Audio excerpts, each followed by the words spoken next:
இந்த தருணத்துல வந்து நம்ம ஊடகமும் உளவியலும் அப்படிங்கிற ஒரு தலைப்புல கண்டிப்பா வந்து பேசியே ஆகணும் அப்படின்னு தான் சொல்லுவோம். இப்போ வந்து ஒரு இயற்கை பேரிடர் வருது, இப்போ வந்து வெள்ளம் வந்து வர இருக்கு, ஒரு ஏரியை திறந்துட போறோம் அப்படிங்கும்போது ஊடகத்துல வந்து அடிக்கடி சொல்லிக்கிட்டு இருக்கிறது வந்து மக்களுடைய மனசுல எவ்வளவு ஒரு பயத்தை ஏற்படுத்துது?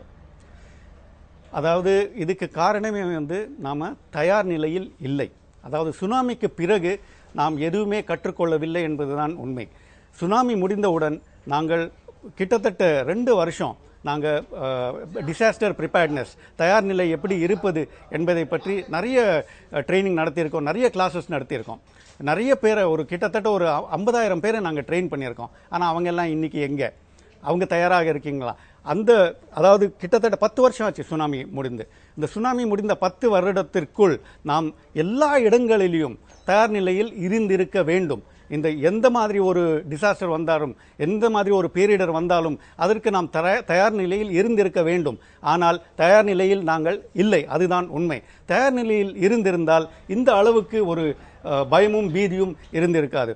உடனே ஒரு கோஆர்டினேஷன் சென்டர் செட்டப் பண்ணிட்டு எல்லா ரிலீஃப் ஆப்ரேஷன்ஸையும் ஈஸியாக கோஆர்டினேட் பண்ணியிருக்கலாம். ஆனால் நாங்கள் தயார் நிலையில் இல்லை. தயார் நிலை என்பது மிக முக்கியம். ஒரு பேரிடர் வந்த பிறகு வருத்தப்பட்டு அவஸ்தைப்பட்டு அவதிப்பட்டு கஷ்டப்பட்டு பிரயோஜனம் இல்லை.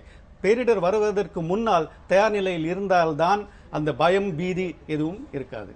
நிச்சயமாக இப்போ வந்து 2 விதமான விஷயம் இருக்குது சார் டாக்டர். ஒரு ஐசோலேட்டட் லிவிங் அப்படின்னு ஒன்று இருக்குது, கம்யூனிட்டி லிவிங் அப்படின்னு இருக்குது. ஸோ கம்யூனிட்டி லிவிங்கில் இருக்கக்கூடிய மக்கள்லாம் இப்போ வந்து ஒரு இடத்துல கம்யூனிட்டியாக வாழ்கிறாங்க அப்படின்னா அவங்களுக்கு ஒரு பிரச்சனை அப்படின்னா அவங்க வந்து ரொம்ப மன உளைச்சலுக்கு உள்ளாகாமல் டக்குன்னு அந்த இடத்துல இருந்து விலகி போயிடுவாங்க. ஆனால் இந்த ஐசோலேட்டடாக வாழக்கூடிய மக்கள் அவங்களுக்கு வந்து எந்த விதமான பாதிப்பை வந்து இந்த மாதிரி விஷயங்கள் ஏற்படுத்துது? இல்லை, ஐசோலேட்டடாக இருக்கிறவங்க, அதாவது நிறைய அவங்க உடைமைகளை தொலைத்தவர்கள் ஒரு பெரிய ஒரு மன உளைச்சலுக்கும் பாதிப்புக்கும் உள்ளாவார்கள். ஆனால் இதில் குறிப்பிடத்தக்கது என்னவென்றால், இந்தியாவை பொறுத்தவரையில் நாங்கள் பார்த்தது சுனாமியாக இருக்கட்டும், அல்லது 2005 வெள்ளமாக இருக்கட்டும், அல்லது 2005 காஷ்மீர் எர்த்குவேக்காக இருக்கட்டும், அதில் நம்ம மக்களுடைய ஒரு ரெசிலியஸ் நேச்சர், அதாவது மற்ற நாடுகளில் மக்கள் வந்து ஓரளவுக்கு ஒரு நல்ல நிலையில் இருந்துட்டு அவங்க இழக்கிறதுனால அவங்களுக்கு அந்த மன பாதிப்பு அதிகமாக இருக்குது. ஆனால் நம்ம மக்களுக்கு தே ஆர் ரெசிலியன்ட். அதாவது அவங்க ஏற்கனவே கஷ்டத்தில் தான் இருந்திருக்காங்க, கஷ்டமான ஒரு சூழ்நிலை இருந்திருக்காங்க. கஷ்டமான சூழ்நிலை எப்படி அவங்களுக்கு சமாளிக்கிறதுன்னு தெரியும். அதனால் அவங்களுக்கு அந்த அளவுக்கு ஒரு ரெசிலியன்ஸ் இருக்குது, அதிக ரெசிலியன்ஸ் இருக்குது. நான் காஷ்மீரில் போய் பார்த்தப்போ மக்கள் வந்து எல்லாமே இழந்துட்டாங்க. அந்த எர்த்குவேக்கில் எல்லாமே போயிடுச்சு அவங்களுக்கு. ஆனாலும் அவங்க ஒரு உற்சாகத்தோடு இருந்தாங்க. நாங்கள் போயிட்டு அவங்கள ட்ரெயின் பண்ணும்பொழுது அவங்க ரெடியாக இருந்தாங்க. அதாவது ஏற்கனவே பாதிப்பில் கஷ்டப்படுற மக்கள், பாதிப்பில் ஏற்படுற மற்ற மக்களுக்கு ஒன்றா சேர்ந்து அவங்க போய் அவங்களுக்கு உதவி செய்கிறதுக்கு ரெடியாக இருக்காங்க. அதுதான் நம்ம நாட்டோட ஒரு தனித்தன்மை. நிச்சயமாக இப்போ இந்த சமயத்தில் வந்து வெள்ளத்தால் பாதிக்கப்பட்ட மக்கள், ரொம்பவே பாதிக்கப்பட்ட மக்கள் ஒரு புறம் இருக்க, மற்ற மக்கள்லாம் வந்து ஓரளவுக்கு பாதிப்போட மீண்ட மக்கள் நிறைய பேர் இருக்காங்க. ஸோ இவங்க வந்து அவங்கள பார்க்கும்போது எந்த விதமான சப்போர்ட்டை வந்து இந்த மக்கள் கொடுக்கணும்? அதாவது ஒரு பேரிடரில் எல்லாரையும் சப்போர்ட் பண்ணணும். அதாவது மற்றவங்க மட்டும் வெளியே இருந்து வந்து நமக்கு சப்போர்ட் பண்ணணும்னு நினைக்கிறது மிக ஒரு தவறான நிலை. ஏற்கனவே அந்த ஏரியாவில் இருக்கிற மக்களே தனக்கு தாமே எவ்வாறு உதவி செய்கிறது. நான் கஷ்டப்படுறேன், என் பக்கத்தில் இருக்கிறவங்க கஷ்டப்படுறான், ஆனால் என் கஷ்டத்தை விட்டுட்டு நான் மற்றவனுக்கு எப்படி நான் உதவி செய்கிறது அப்படின்ற பார்க்கணுமே ஒழிய, இல்லை வெளியே இருந்து வந்து நமக்கு எல்லாரும் ஹெல்ப் பண்ணணும் அப்படின்னு எதிர்பார்த்துட்டு இருந்தீங்கன்னா ஒரு ஏமாற்றமும் ஒரு கோபமும் தான் உண்டாகும்.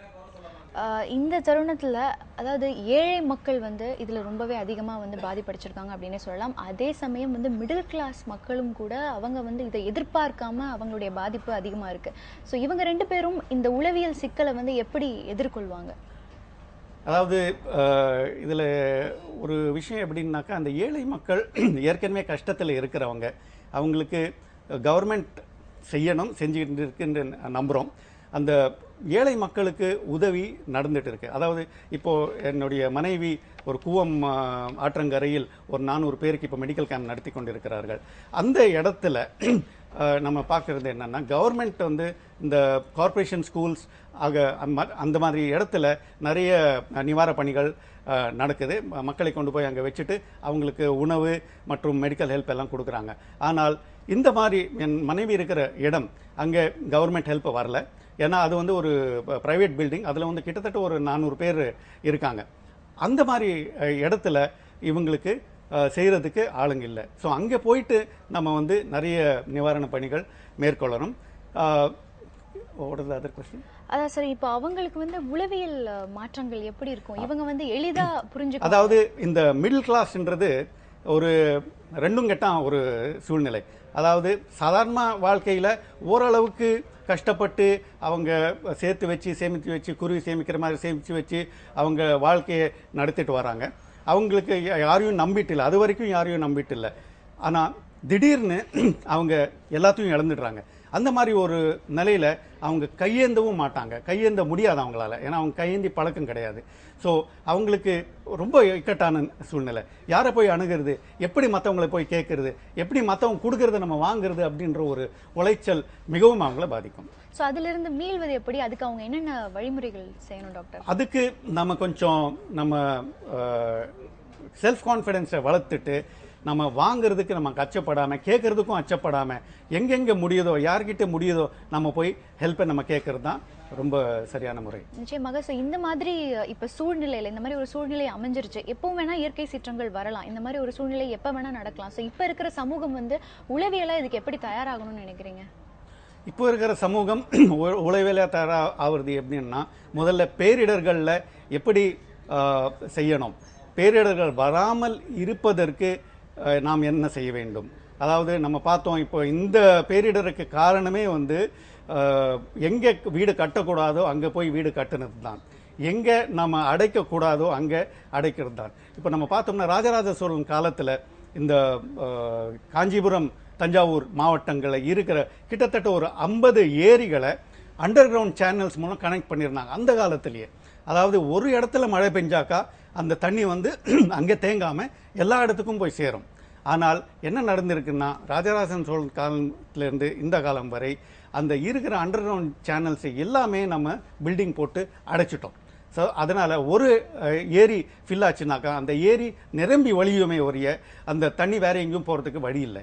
ஸோ அந்த மாதிரி நம்ம செய்யாமல் இந்த இன்பிட்வீன் காலம், இப்போ கிட்டத்தட்ட 10 வருஷம் ஆயிடுச்சு நம்ம சுனாமி வந்துட்டு. நம்ம இந்த காலத்தில் நம்ம தயாராக இருக்கணும். எல்லா ஏரிகளையும் நம்ம தூர்வாரி டீப்பன் பண்ணியிருக்கணும், எல்லா ஏரிகளையும் நம்ம கனெக்ட் பண்ணியிருக்கணும் சேனல்ஸ் வச்சு.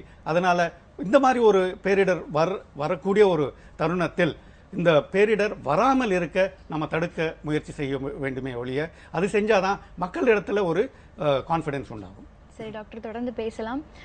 நேயர்களே, நீங்களும் நிகழ்ச்சிக்கு தொடர்பு கொண்டு உங்களுடைய எண்ணங்களையும் கேள்விகளையும் பதிவு செய்யலாம். அதாவது இயற்கை சீற்றத்தினால் மக்களுக்கு ஏற்படக்கூடிய உளவியல் சிக்கல்கள் என்ன, அந்த சிக்கல்களிலிருந்து மீளுவது எப்படி, அதற்கான சிறந்த தீர்வு என்னதாக இருக்க முடியும் போன்ற பல விஷயங்களை பற்றி இன்றைய நிகழ்ச்சியில் பேசிக் கொண்டிருக்கிறோம். நிகழ்ச்சியில் ஒரு சிறிய இடைவேளை.